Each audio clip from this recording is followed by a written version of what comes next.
Exoborn. Is it any good?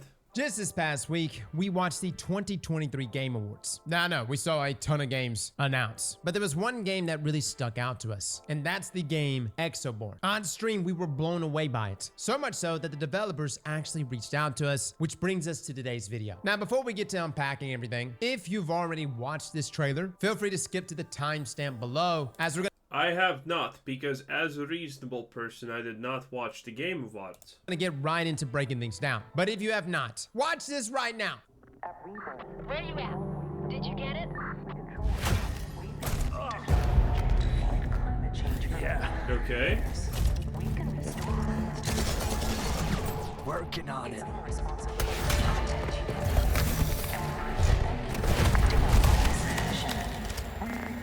Okay.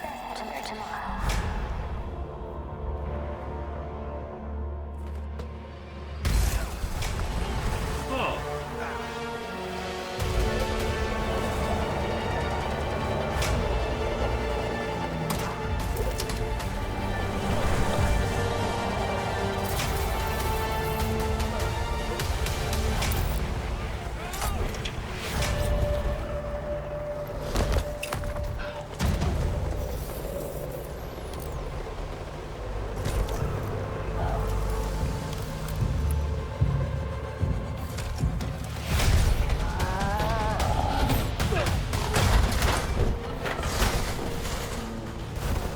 Extraction inbound. Okay. Good to go? Easy in, easy out. That's our ride. Okay, so you're telling me this is an extraction shooter, not a zombie survival game like the day before. I don't know, Chief. Also, are we gonna call this the Fortnite mechanic or the Call of Duty mechanic? I need a name, boys. Pick one.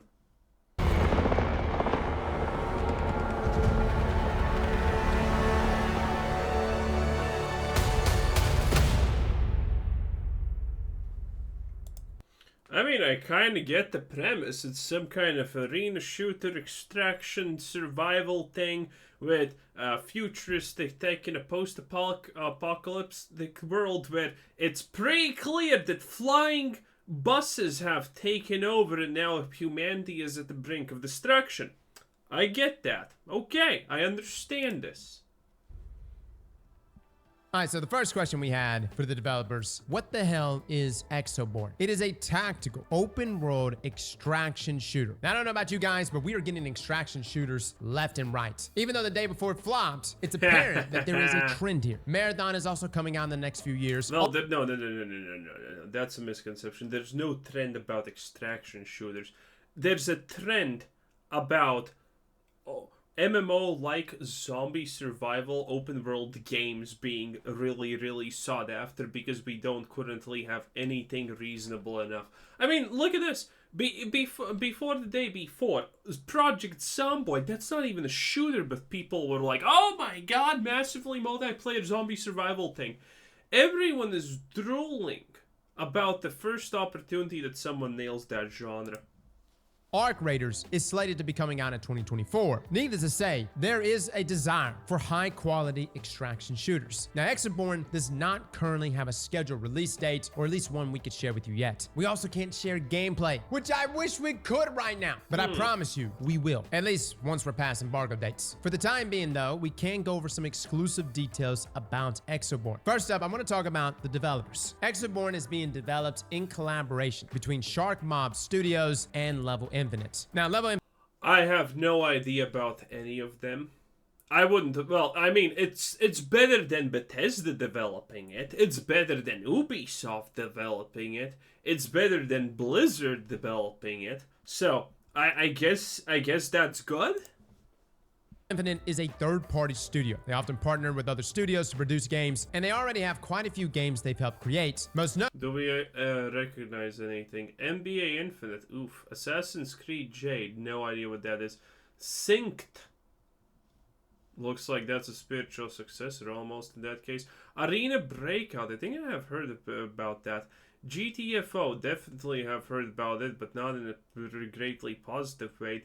Oh, is is this week. Notably, Synced, GTFO, V Rising, and PUBG Mobile. Yeah, V Rising. Okay, V Rising is definitely something.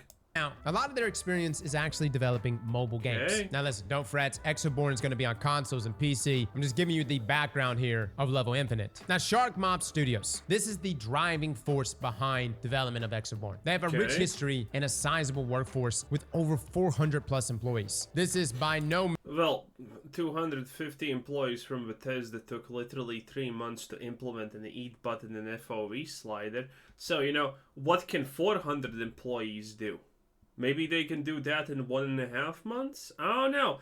Employee amount doesn't mean a lot. Some of the best games that people like the most have been made by literally teams of 3, 4, and 5 people. Okay? Employee count doesn't mean success. Look at Twitter. It's more successful with 99% of its employees cut out because they were just, you know, fat. means some indie developer. They've got AAA resources at their disposal. Wow. The studio is relatively new, founded in 2017 in Malmo, Sweden, by former developers from IO Interactive. Oh yeah, Don't know who they are. those guys. Anybody here play Hitman? What's even more interesting is the other developers are from Ubisoft Massive, who are direct. There we go. That's our red flag, boys. Ubisoft developers. What are they gonna do? Introduce pronouns and different color styles of hair? Nah, man. Ooh, if you're gonna tell me I should be excited about something that Ubisoft developer is working, I'm gonna ask you, are you right in the head first? Directly responsible for the division. And look, we've seen studios like this come together. It's like developers break off. They're like, yo, we want to do our own thing. We have a vision. And you see it there with Embark Studios, as a number of the developers are... Yeah, you also see it with Destiny too. The greatest thing Bungie ever accomplished in its life was convince people it was Activision Blizzard's fault that Destiny 2 is garbage. DICE devs, hence the destructible environments in the finals. I cannot express how important the talent is when it comes to creating anything, but especially the games. You gotta have the developers there who know what the hell they're doing. Now, the current CEO of Shark Mob is Frederick Runn, who was the executive producer for The Division, which we're gonna talk about a little more later. In 2019, Shark Mob was acquired by Tencent, though. Now, the amount, we don't know, but in 2022, they released the first... What they mean by acquired by Tencent, actually, when Tencent acquires a company, it doesn't necessarily mean that they have all of the stock. They buy a significant portion of the stock in some cases, and you know it's not even 50%. It's just they just have the decision control in a lot of cases. But Tencent doesn't actually interfere in a lot of cases with what a company does and how. Game Blood Hunt. Blood Hunt is a vampire battle royale. It says with mostly positive reviews I heard that it already shut down on Steam, and it was made in Unreal Engine 5, which, by the way, all of their future titles will be using Unreal Engine 5. And I know, like, everything seems to be Unreal Engine 5 these days, but when you see games like Finals and others that are popping off with Unreal Engine 5, how can you not want to use this, right? Now, Shark Mob currently has 2 studios. One is based in Sweden, which is developing Exoborn. Another is based in London, which is currently working on 2 huge red flags. an unannounced title. But this takes us to Exoborn. What the hell is this game supposed to be? Narratively, this game takes place in Colton County, kind of close to my neck of the woods, man. This is in the southeastern portion of the United States, and its region has essentially been torn apart by the forces of nature, that being giant storms, lightning strikes, tornadoes, all that good. And that's why buses have taken over as the true predators of the world. The bigger the school bus, the bigger the prey. Jazz, which is why that was the main focal point of the trailer. Now, you, the player, are one of the Reborn, which are survivors of the collapse, equipped with futuristic exo rigs that grant the user special abilities. Wow, Cross, that sounds like Anthem. Look, say what you want to say about Anthem. It was actually a good game. It just had no direction, and then it had no end game. But the gameplay was solid, man. Now, as Anthem was a good game. Yeah, it had no gameplay, no direction, no late game, no story, no early game. But mark my words, it was a good game. I don't understand these type of arguments ever. I mean, if you have a good game, you have something that you can call about the game good, right? I'm not taking crazy pills here. If the game is good, you can say why it's good. Not, yeah, well, the game doesn't have all of this, but it's still good. Trust me, bro. I don't like that. a Reborn. You will fight against farming factions, elemental chaos, and other hostile Reborn. The game's lore will directly influence the story and gameplay, and in summary, Exoborn is an apocalyptic power fantasy game. Now, each Exo rig offers different playstyles, which we get to see in the trailer. One rig, though, deploys an energy shield to block a telekinetic punch from another rig. We see a grappling hook used as well, and it's already been alluded. Okay, so essentially this is, I honestly thought that this is gonna be the case for when I saw them using the different kind of abilities. This is like your arena fighter, but with guns. This was a super popular genre like 10 years ago. Everyone tried to make a game like that. It's the genre where you have your basic... Well, this is with guns, but the genre's principle is like this. You have an arena, and you have your basic attack, and then you have some kind of mobility, and then you have some kind of, you know, 4 abilities or whatnot. So this seemed instantaneously familiar with that, and honestly, I kind of like those games. But this also added guns, which is kind of, I don't know. Hey, if we get a Nosgoth too, I'm actually happy. I love Nosgoth. To us that there will be a subclass system. Now, Shark Mob let us know that what Exoborn will really try to feature is unique vertical gameplay. If that gives you an idea of what the possibilities will be with these Exo rigs. And you can even see it here in Blood Hunt, the previous game, which takes place on the streets and the rooftops of Prague, which is really cool because it allows players to traverse the environment at several elevations. But I feel like Exoborn, at least what's been alluded to us, is that elevation, that level, that verticality is going to be raised much more. Now, in addition to abilities, players will be able to upgrade, customize, and craft their gear and weapons. And again, that's the gameplay loop here, right? You go out in the wild, you slay things, you take that gear back, you craft it into... Yo, if this doesn't fail instantly, this could be a Destiny 2 type of competitor, honestly. Huh.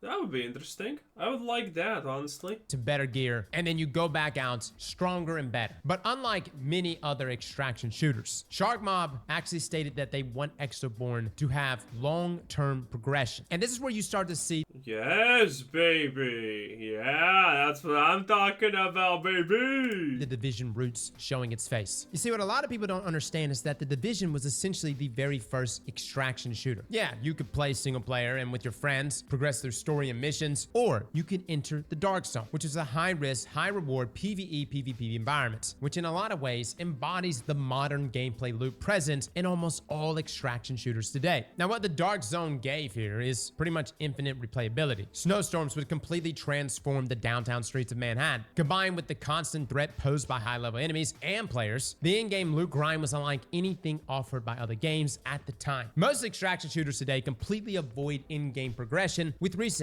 I want this, but man, I'm not a fan of shooters in general. When I was young, man, we played CS 1.6 constantly, yo, okay? I loved shooters. Team Fortress, CS, all of that good stuff. Okay? Except Source and Zero, you know, it is what it is. 1.6 all the way, baby! Anyway, I loved shooters. Because I was really good at them. I was always at the top high scores when I was a kid, but now I can't do that. Now I'm just, you know, the average schmuck pretty much. But it's not that. I'm fine with being average, honestly, in the game, because I have no more want or desire to compete at anything at the highest levels, pretty much. So, you know, it is what it is. But, I don't know. I would love a game like this, but it's not a shooter. I kind of would love that, but, you know, it's maybe not a shooter. But if you make it not a shooter, I guess it's just Genshin Impact to a degree, right? Oh, hard decisions. Wiping all player accounts after a set length of time. Now, some people love this. This means you pretty much start from scratch. But if you're a Destiny player, dude, you hate your stuff getting reset. Nobody likes sunsetting. And we're okay with high risk, but it's that guaranteed reset that can be a turnoff. The exclusive information... I mean, it's fine if they do it like Path of Exile or something like that. There's a new gimmick every season. I'm not gonna lie. If we ignore the fact that school buses are the alpha predator of this new post-apocalyptic world, I think this sounds pretty good. that's been provided to us by Shark Mob seem to emphasize that long-term progression. Essentially, no server resets. Now, I don't know how this is going to work out. I know that Exoborn will have co-op missions, they'll have public events, you could play it solo or with a team of up to 3. There will be PvP and PvE. But it's interesting because here's the kicker. PvP will always be enabled. Nowhere is safe. You're over there chilling in a public event, somebody shows up, you better get ready, man. I'm fine with it, but honestly, you know what I always say about games like this? PvP should honestly not kind of be even the first focus, I honestly think. I know some people are, what do you mean this is supposed to be? There are games that are supposed to be about PvP and not. The way that they're describing this doesn't exactly make it feel like it's completely about PvP. It sounds like PvP is almost a secondary currently. And if that's true, then you kind of need to do this awkward thing where you give players an ability to actually escape other players. Like, if you don't want a PvP, you need to give people an ability to kind of escape it. Which is completely stupid, I know, to a degree, but, you know, well, what's your alternative? So, you know, making a game like this, Destiny 2 works to a huge degree, in my opinion, because it has separated PvP and PvE. If you make a game like this, I don't think it's a bad idea. I actually think it's pretty good. It's pretty good, even if I don't prefer shooters nowadays anymore. But I think a separation of PvP and PvE is kind of a big deal that makes Destiny 2 successful. Imagine if, you know, PvP was always on in Destiny 2, and, you know, you encountered people, you're doing this thing, and suddenly someone just ganks you. Would that be good? I don't know about that one, Chief. Either make friends quick or start blasting. And as we know, it's always better to just start blasting. Now, Shark Mob did mention there will be vehicles. So eventually players will be able to traverse the map even quicker. And they specifically stated that there are other modes of transportation that will make the game unique. Now, considering that, this makes me... Tameable school buses. You're gonna be able to tame the school buses. think that the world is going to be pretty large. There's no way they're going to give us a number of means of transportation and make the map small. And it's going to have to be big. The world is going to be pretty interesting because I assume this is because they said huge verticality. I mean, look at these towers. They're actually kind of huge. Okay? There's going to be probably ways to traverse the world via, well, whirlpool, I guess, a tornado. It's going to be pretty interesting. I really wonder how this is going to turn out.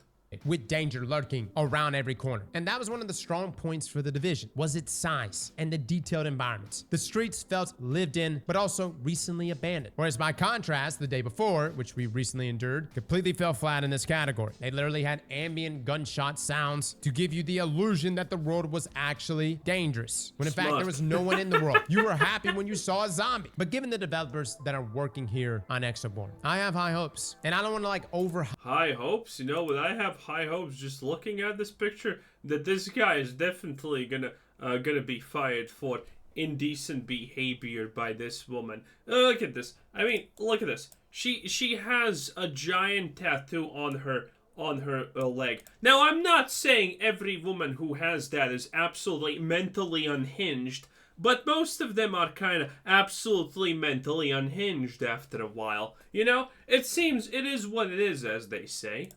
And I don't want to like overhype anything. And yes, as we get closer and closer to playing this game with all of you, and when we can actually start sharing gameplay, I think Exoborn here has something for all of us. What Shark Mob really wanted to show off in this trailer was the environments. And this gives you an idea of what we're going to expect in the game. Quote, man-made structures and the land itself will be heavily affected by storms, tornadoes, etc. Buses. You see, at one time, guys, I thought destructible environments was just something only DICE could pull off. And you see a few games trying to do it, but then they fall flat. But Unreal Engine 5 in the finals has shown me that there is another element to gameplay that I never thought possible. You want to level that building? Dude, level it. You want to make the area so damn foggy that you can't even see in front of you? You better hope you got a build that allows you to see the enemies there. If Exoborn is really looking to take advantage of all these things, destructible environments, dynamic weather systems, this is what will make every encounter feel fresh. So guys, that is all the information we can share. Also, let's all be honest. We all can predict one thing about these environments, right?